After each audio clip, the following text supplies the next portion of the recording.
23वां अध्याय। राजा पृथु की तपस्या और परलोक गमन। श्री मैत्रेय जी कहते हैं, इस प्रकार महामनस्वी प्रजापति पृथु ने स्वयमेव अन्नादि तथा पुरग्रामादि सर्ग की व्यवस्था करके अस्थावर जड़म सभी की आजीविका का सुविधा कर दिया तथा साधु जनोचित धर्मों का भी खूब पालन किया। मेरी अवस्था कुछ ढल गई है और जिसके लिए मैंने इस लोक में जन्म लिया उस प्रजा रक्षण रूप ईश्वराजा का पालन भी हो चुका है। अतः अब मुझे अंतिम पुरुषार्थ मोक्ष के लिए प्रयत्न करना चाहिए। यह सोचकर उन्होंने अपने विरह में रोती हुई अपनी पुत्री रूपा पृथ्वी का भार पुत्रों को सौंप दिया और सारी प्रजा को बिलखती छोड़कर वे अपनी पत्नी सहित अकेले ही तपोवन को चल दिए। वहां भी वे वानप्रस्थ आश्रम के नियमानुसार उसी प्रकार कठोर तपस्या में लग गए जैसे पहले गृहस्थ आश्रम में अखंड व्रत पूर्वक पृथ्वी को विजय करने में लगे थे। कुछ दिन तो उन्होंने कंद मूल फल खाकर बिताए, कुछ काल सूखे पत्ते खाकर रहे, फिर कुछ पखवाड़ों तक जलपदी रहे और उसके बाद केवल वायु से ही निर्वाह करने लगे। वीरवर पृथु मुनिवृत्ति से रहते थे। गर्मियों में उन्होंने पंचाग्नियों का सेवन किया। वर्षा ऋतु में खुले मैदान में रहकर अपने शरीर पर जल की धाराएं सही और जाड़े में गले तक जल में खड़े रहे। वे दिन प्रतिदिन मिट्टी की वेदी पर ही शयन करते थे। उन्होंने शीतोष्णादि सब प्रकार के द्वंद्वों को सहा तथा वाणी और मन का संयम करके ब्रह्मचर्य का पालन करते हुए प्राणों को अपने अधीन किया। इस प्रकार श्री कृष्ण की आराधना करने के लिए उन्होंने उत्तम तप किया। इस क्रम में उनकी तपस्या बहुत पुष्ट हो गई और उसके प्रभाव से कर्ममल नष्ट हो जाने के कारण उनका चित्त सर्वथा शुद्ध हो गया। प्राणायामों के द्वारा मन और इंद्रियों के निरुद्ध हो जाने से उनका वासना जनित बंधन भी कट गया। तब भगवान संत कुमार ने उन्हें जिस परमोत्कृष्ट आत्मध्यान योग्य की शिक्षा दी थी उसी के अनुसार राजा पृथु पुरुषोत्तम श्री हरि की आराधना करने लगे। इस तरह भागवत परायण होकर श्रद्धा पूर्वक सदाचार पालन करते हुए निरंतर साधना करने से परब्रह्म परमात्मा में उनकी अनन्य भक्ति हो गई। इस तरह भगवद उपासना से अंतःकरण शुद्ध सात्विक हो जाने पर निरंतर भगवत चिंतन से प्रभाव से प्राप्त हुई उस अनन्य भक्ति से उन्हें वैराग्य सहित ज्ञान की प्राप्ति हुई और फिर उस तीव्र ज्ञान के द्वारा उन्होंने जीव के उपाधिभूत अहंकार को नष्ट कर दिया जो सब प्रकार के संशय विपर्यय का आश्रय है। इसके पश्चात देहात्मा बुद्धि की निवृत्ति और परमात्मा स्वरूप श्री कृष्ण की अनुभूति होने पर अन्य सब प्रकार की सिद्धि आदि से भी उदासीन हो जाने के कारण उन्होंने तत्व ज्ञान के लिए भी प्रयत्न करना छोड़ दिया, जिसकी सहायता से पहले अपने जीव कोश का नाश किया था। क्योंकि जब तक साधक को योग मार्ग के द्वारा श्री कृष्ण कथामृत में अनुराग नहीं होता तब तक केवल योग साधना से उनका मोहजनित प्रमाद दूर नहीं होता, भ्रम नहीं मिटता।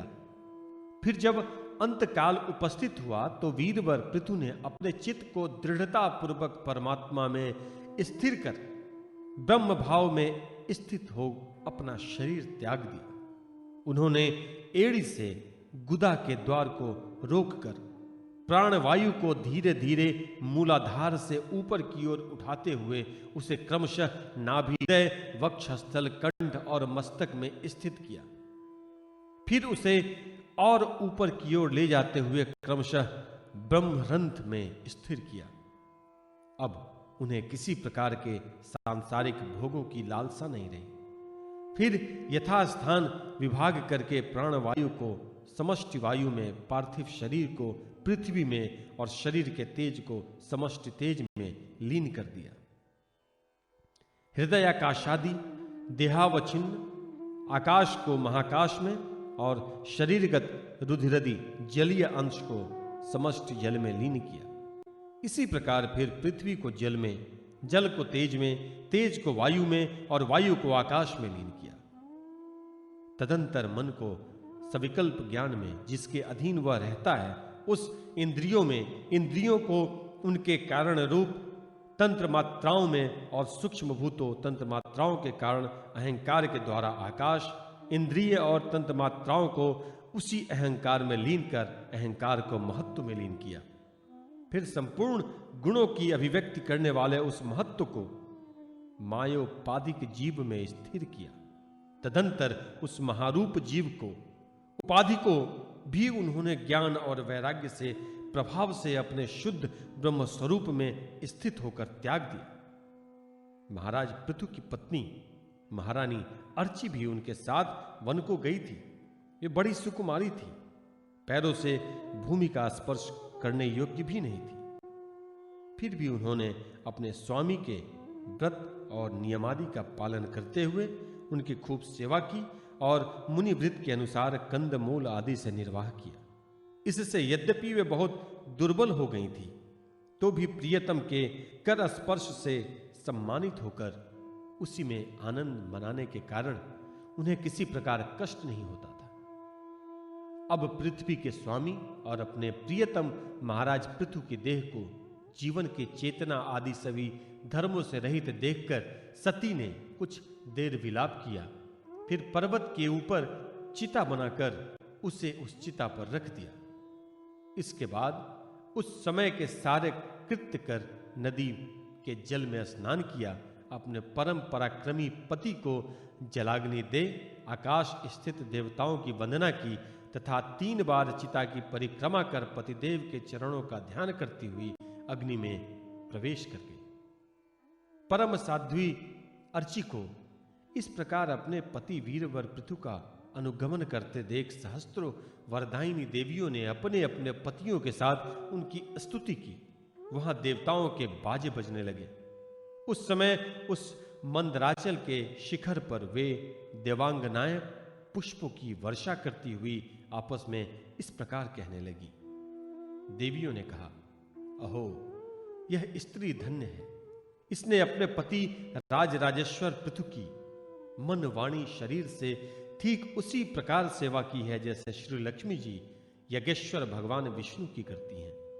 अवश्य ही अपने अचिंत्य कर्म के प्रभाव से यह सती हमें भी लांघ कर अपने पति के साथ उच्चतर लोकों को जा रही है। इस लोक में कुछ ही दिनों का जीव होने पर भी लोग भगवान के परम पद की प्राप्ति करने वाला आत्मज्ञान प्राप्त कर लेते हैं। उनके लिए संसार में कौन पदार्थ दुर्लभ है। अतः जो पुरुष बड़ी कठिनता से भूलोक में मोक्ष का साधन स्वरूप मनुष्य शरीर पाकर भी विषयों में आसक्त रहता है, वह निश्चय ही आत्मघाती है। हाय हाय, वह ठगा गया।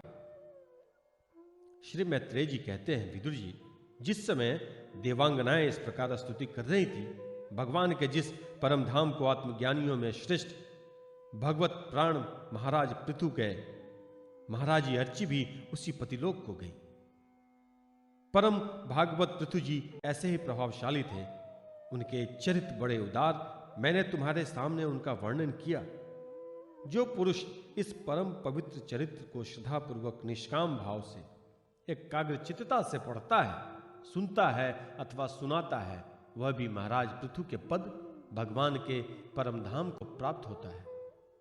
इसका सकाम भाव से पाठ करने से ब्राह्मण ब्रह्म तेज प्राप्त करता है, क्षत्रिय पृथ्वीपति हो जाता है, वैश्य व्यापारियों में प्रधान हो जाता है और शूद्र में साधुता आ जाती है। स्त्री हो अथवा पुरुष, जो कोई इसे आदर पूर्वक 3 बार सुनता है, वह संतानहीन हो तो पुत्रवान, धनहीन हो तो महाधनी, कीर्तिहीन हो तो यशस्वी और मूर्ख हो तो पंडित हो जाता है। यह चरित्र मनुष्य मात्र का कल्याण करने वाला और अमंगल को दूर करने वाला है। यह धन, यश और आयु की वृद्धि करने वाला, स्वर्ग की प्राप्ति कराने वाला और कलयुग के दोष का नाश कराने वाला है। यह धर्मादि चतुर्वर्ग की प्राप्ति में भी बड़ा सहायक है। इसलिए जो लोग धर्म, अर्थ, काम और मोक्ष को भली भांति सिद्ध करना चाहते हो, उन्हें इसका श्रद्धापूर्वक श्रवण करना चाहिए। जो राजा विजय के लिए प्रस्थान करते समय इसे सुनकर जाता है, उसके आगे आकर राजा लोग उसी प्रकार भेंटे रखते हैं जैसे पृथु के सामने रखते थे। मनुष्य को चाहिए कि अन्य सब प्रकार की आसक्ति छोड़कर भगवान में विशुद्ध निष्काम भाव रखते हुए महाराज पृथु के इस निर्मल चरित्र को सुनाएं और पढ़ें। विदुर जी, मैंने भगवान के महात्म्य को प्रकट करने वाला यह पवित्र चरित्र तुम्हें सुना दिया। इसमें प्रेम करने वाला पुरुष महाराज पृथु की सी गति पाता है।